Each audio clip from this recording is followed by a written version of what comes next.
The woman woke up and found herself not in her bed at home, but trapped on a cliff face that was extremely smooth. The slightest misstep would send her plummeting to her death, shattering her body to pieces. She looked up and saw a wall, with waves crashing against it, making a terrifying sound. The woman's face was pale, as if she had suffered a serious illness. The bare stone slab made her despair. She didn't know how she got there, and now there was no time to think about it. The important thing was to quickly find a way to leave this haunted place. She carefully observed her surroundings and found that everything looked the same, without even a shadow of a person. Just then, from the dark abyss below her feet, came the terrifying roars of unknown creatures, making her even more determined to climb up and get away. She took a deep breath to calm herself, then slowly moved her uninjured right leg. Suddenly, the wall was too slippery, and she almost fell. To make matters worse, it looked like it was about to rain. Once it rained, the wall would become even more slippery. The woman forced herself to stay calm, telling herself not to rush. She wiped the blood off her hands, ignoring the pain, and blew the sweat off her hands to increase friction.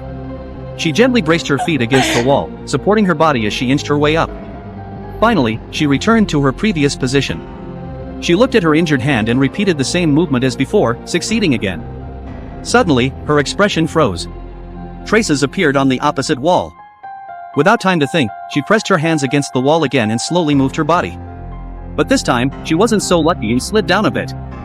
At the same time, the traces on the opposite wall also lengthened, matching her movement trajectory exactly. Putting her hands on the wall, handprints also appeared on the opposite wall. What kind of haunted place was this? The woman started to panic. She sped up, but no matter how hard she tried, she would only climb up a little before sliding back down. She tried for a long time but remained in the same spot. Then it started to rain. The rain grew heavier and heavier. Even if she didn't move, her body began to slide down. The woman screamed in despair, but only heard her own echo in response.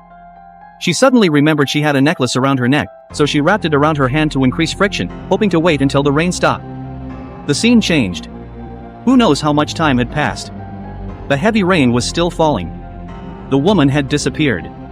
Did she make it out, or did she fall? The film didn't explain. What do you think happened to her? You can leave a comment to tell me.